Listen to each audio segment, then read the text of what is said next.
Today we've been blessed with a beautiful day. We're expecting well over 200 cars today. This is our 8th year of putting this show on, and it keeps getting better and better. Some of the South's sweetest hot rods, street rods, and race cars are coming up next on this edition of Dream Rides. It's a sunny September Saturday morning at the Steele Rubber Products Company near Denver, North Carolina. And the grounds around this thriving business are filled with cars of all makes, shapes, and sizes. Some of the cars are familiar looking, while some are quite rare and unique. It's a slice of automotive heaven, and here is our first Carolina sweetheart.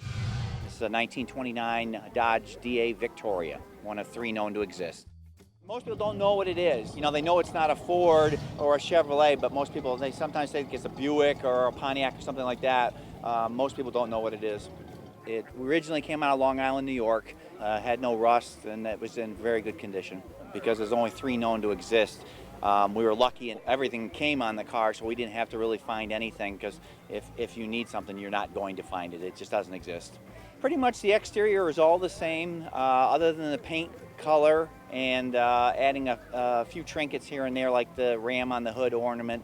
I changed that because I liked it better. I've put about almost 6,000 miles in the last 4 years on it, so anything local, cruise nights, car shows and stuff, we drive it. If we took it to Myrtle Beach for Mopars at the beach about a month ago, we put it in the trailer and take it out for a long ride like that, or to take it to the Chrysler Nationals in Carlisle, we'll put it in the trailer. But anything locally, we drive it a lot. It's all modern drivetrain, so it's just like driving a 99 vehicle. It has cruise and tilt and air and anti-lock brakes and everything, so it's just like driving a modern car.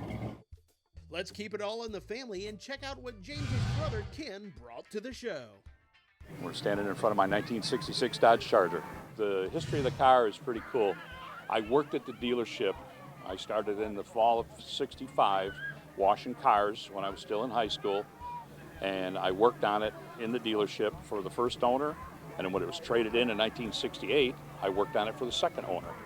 The second owner wanted the car but didn't want the Hemi motor, so we'd taken the Hemi motor out and making a few modifications to put in a different motor. And some of those modifications I had to correct when I restored the car. I've had the car since 1984. It's not the original motor of the car, but I bought another whole 66 Charger out of Pennsylvania. The motor is date coded 20 days before the production date of the car.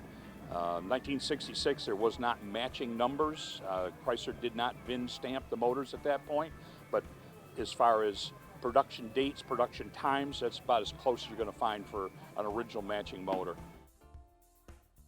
It's a ball. This is better than vitamins and little blue pills all day long. You know, it does have a factory AM/FM radio in it, but most of the time I'm just listening to the pipes and we head on down the highway.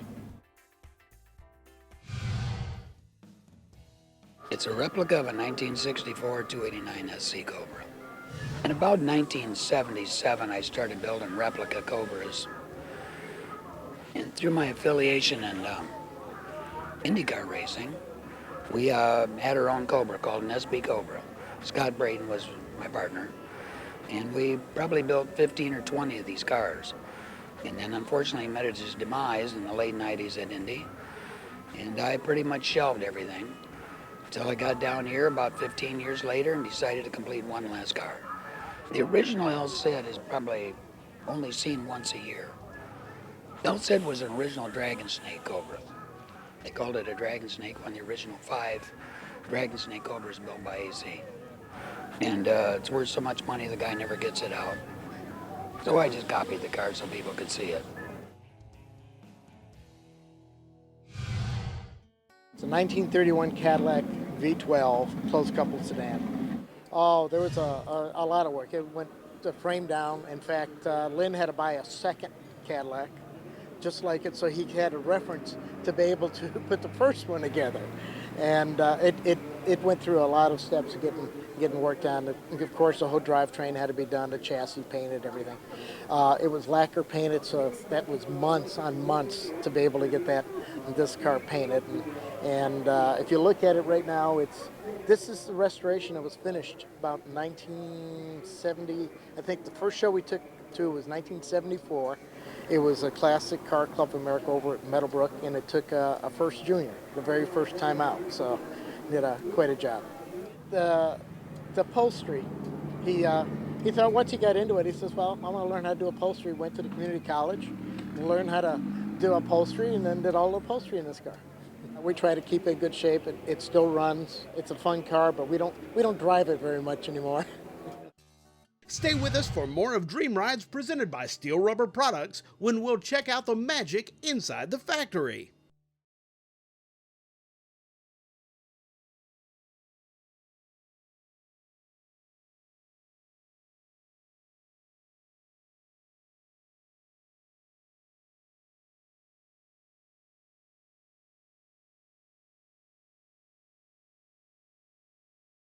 This edition of Dream Rides presented by Steele Rubber Products is being brought to you by ARP, the world leader in fastener technology. Original Parts Group, the world's largest source for GMA body parts and accessories. And by Steele Rubber, quality crafted rubber parts and weather stripping. Welcome back to Dream Rides, coming from the headquarters of our sponsor, Steele Rubber Products. Earlier, Matt Agosta showed us his 31 Cadillac, and now he explains its link to the company. Actually, this car was what turned into the company after a while. My father was a tool and die man. He had his tool and die shop, and he got involved with the Classic Car Club up in Michigan, and bought this 1931 Cadillac to restore. And this was back in the late 50s, early 60s. He could find all the hard parts, he just couldn't find the rubber pieces. Well, 2 doors down from his shop was a little rubber molding shop, and a friend of his. And they were talking one night, and the guy says, hey, you know how to make this stuff? Make the tools, come on over here after work, and we'll make the part. So that's how it really started. He started making the parts he needed for himself, and people from the club would see, hey, where did you get this part? He says, well, I made it. Well, they start pushing them to make some parts for them. And eventually, by the early 70s, the parts that we were making for old cars got to be enough that it was supporting the company, making rubber parts. And we still keep all the same tool facilities. We have everything from design, mold making, the part, we manufacture the parts here, everything all in one spot. So we came from the tooling end to the manufacturing end on this. How many have ever been to Steele before? Anybody? A couple of you? We started holding the open house when we had our 50th anniversary, for the business in 2008. And we had such a good turnout and had such a good time. And the people that came really enjoyed it. We decided to make it an annual event. The bubbles give it the softness you need. The first year we did it, we did a tour, and people gave us a lot of feedback that they liked it. The year after, what we started doing is actually having people working, showing how rubber's extruded, how it's molded, how tools are made. What it's done is vulcanized the extrusion to the molded part. Some people glue parts together, all of ours are molded together. And they enjoy that even more. So every year we've always had an open house and have them tour the tool room and production facility. We've got a 1956 Thunderbird. It's emerald green metallic pearl. A lot of work, a lot of money, a lot of time, a lot of rubbing. It was in excellent condition. The paint was already on it, and the engine was in it, and then the upholstery naturally too. But swapped out gauges, automatic overdrive transmission, rim, the whole 9 yards, disc brakes. So I've done a lot of upgrades to it, let's call it that. The color really suits the car, the emerald green. That's a 95 Dodge color. So I don't tell many people that, but I guess a lot of people will know now if this makes TV. I hate to admit a Dodge color on a Ford, but that's what it is. It's a 95 Dodge color. I sold a 40 Ford Street Rod, and she wanted a little Thunderbird, so I bought it for her. And we've been married almost 50 years, and she don't ask for much, so she got it. And I think that I can get in and out of it for about another year, and it's gonna have to go then. I'm too old and fat. It's a 1956 Buick Special. We've been married 51 years. I used to pick her up when we were teenagers in a car exactly like this. And Didn't that's look why. quite like this. But I felt that we needed to get one and restore it for old time's sake. And this is what we end up with. And there's a lot of work. It's about 4 years. I spent a lot of time in the garage to her objection sometimes.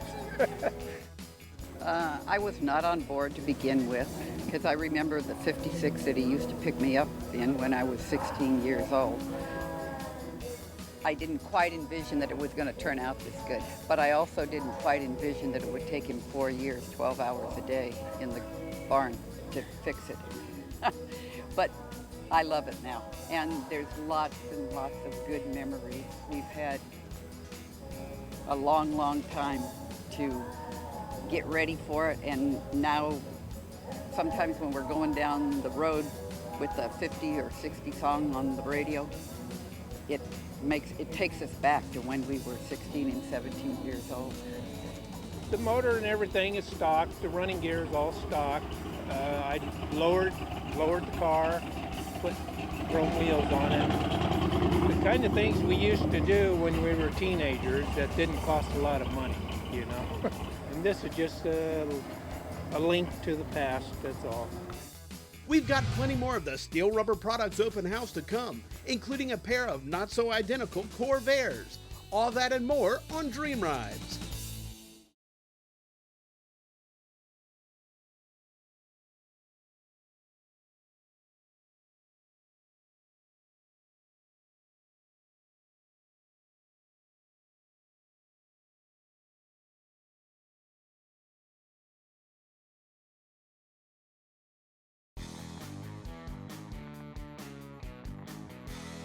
Welcome back to Dream Rides, presented by Steele Rubber Products. As you look around here at the open house, you see cars representing every era, including a classic 30s style hot rod. The 1932 Ford. This is a fiberglass body I bought from New Age Motorsport in 2007. Just finished it last August. This is a very simple car to build, the fiberglass cars. Everything's pretty well bolt together. The engine is a 1955 292 Y-block Ford, and I sort of went with the 50s theme, the car.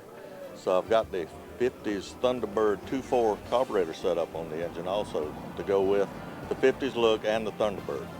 After buying the body, I seen a car that looked similar to this in Florida. I just decided, you know, that's the look I want, the red and black with a white pinstripe. I thought it had a neat look to it. When you have a lot of time to look around, you look at cars and you see what you like, sort of record that in your memory and go for it. It is fun to drive. With the bi-supply tires though, it's a little tricky after 70 mile an hour, but up to 70 it's pretty good. Plan on hanging on to it for a while, yes. Yeah, it's got the look I like, and, you know, it draws a lot of attention, so that's what this stuff's all about.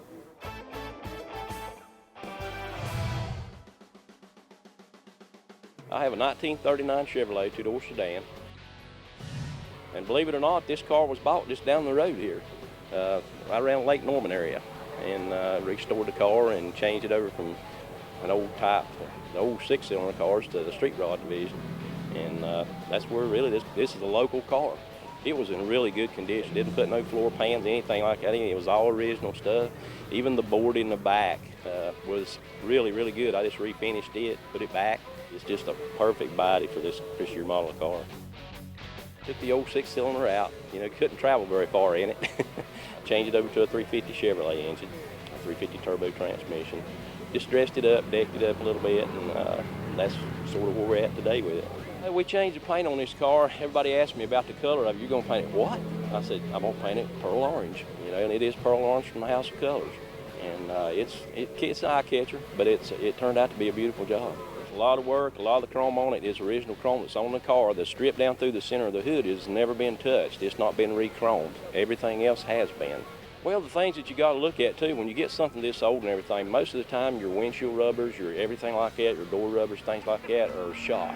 And you have to go to a company that has a good product. And most of the time, every piece on this car here is made from Steele rubber. Steel rubber, I got every piece here. We make parts for such a wide range of years, makes, models of American cars, and that's the one thing I think that our show has that many shows don't have. We have a huge variety of a type of cars going back from the 30s. I think one time we even had one in the teens here, 1 year, going into the 90s.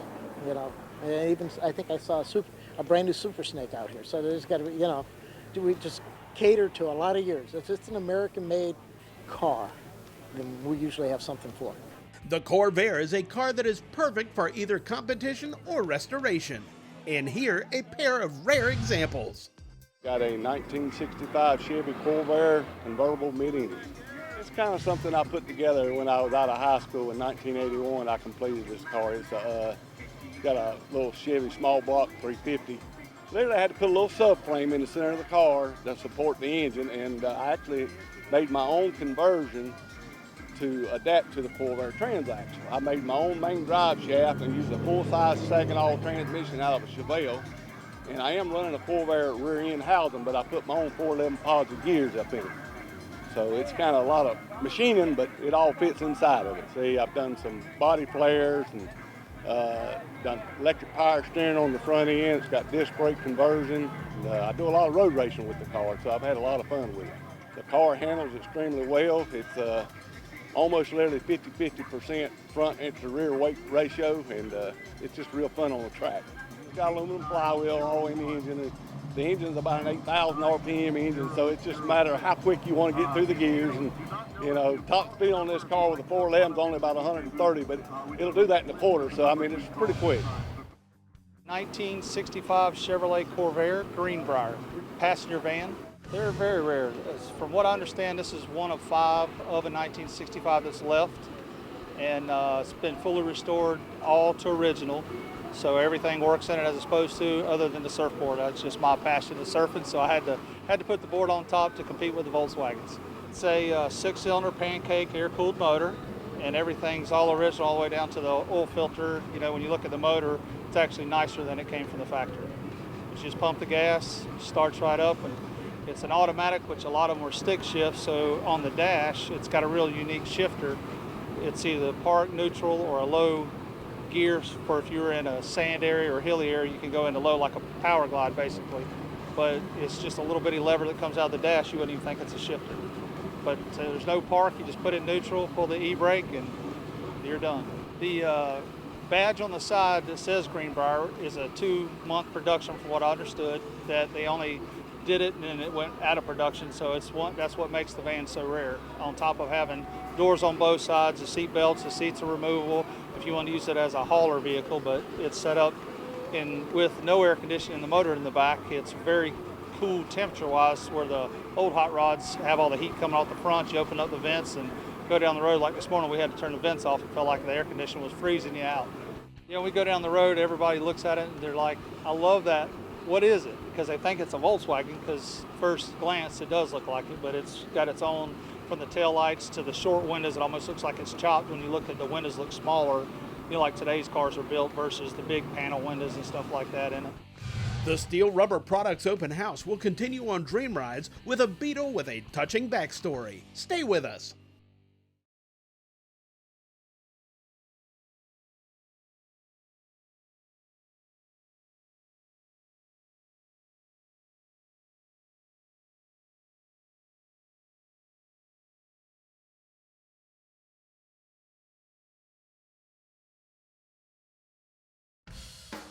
This edition of Dream Rides, presented by Steel Rubber Products, is being brought to you by Custom Auto Sound, the originator of classic car OEM fit radios since 1977. Evapor Rust, super safe rust remover. And by Steel Rubber, quality crafted rubber parts and weather stripping. Welcome back to Dream Rides, presented by Steel Rubber Products. You can't have a car show without some muscle, and what better way to talk performance than Chevy's sports cars? It's a 1967 Corvette. Marina blue is the original color with the bright blue interior. It is a 327 small block 4-speed car. This car was restored about 20 years ago, so you can see the paint's been on this car about 20 years and hasn't been driven a lot since that time. The odometer shows 44,000 miles, and I don't have documentation, but I believe that to be the accurate mileage on the car. I've owned the car for about 4 years now. This is a no-hit Corvette body. It's never had an accident at all. I wanted to try to keep this car as natural and original as it possibly could have been, and it truly is that way. I have the original sticker, the tank sticker that came with the car, so I know what it was originally, and it's been restored back the way it was from the factory. With the exception of it has the bolt-on wheels that were added. It came with the rally wheels, which I still have the original rally wheels, but the car had bolt-on wheels added to it at some given point in time. You grew up with them, you saw the Route 66, we all followed that, I think, 1962 Corvette, and you know, it just got in the blood, and I'm a car guy, always have been a car guy, and I always go back to the Corvettes. I've had a lot of other cars, street rods, but Corvettes are in the blood and just can't get it out.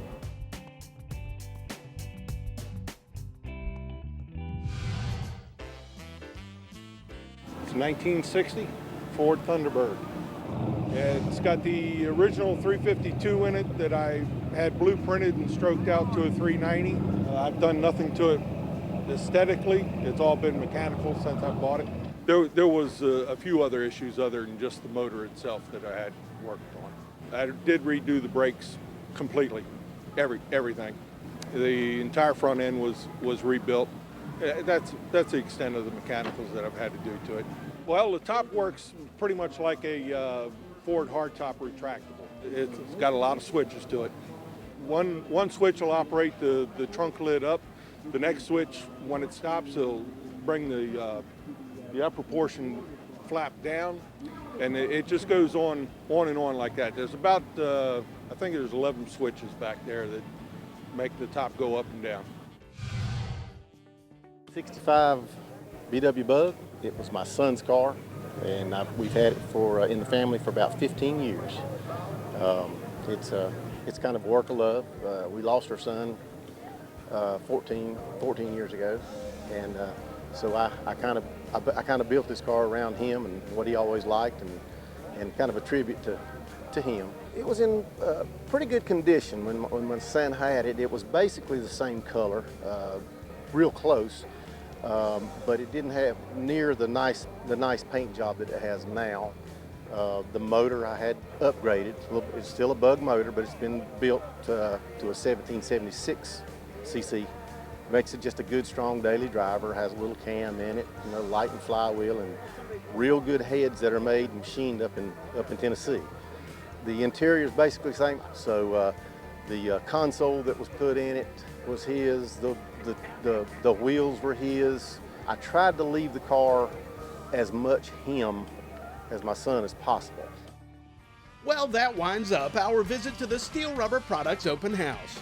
We hope you've enjoyed the many cars and conversions here at the show. And be sure to join us next week when we'll bring you even more dream rides.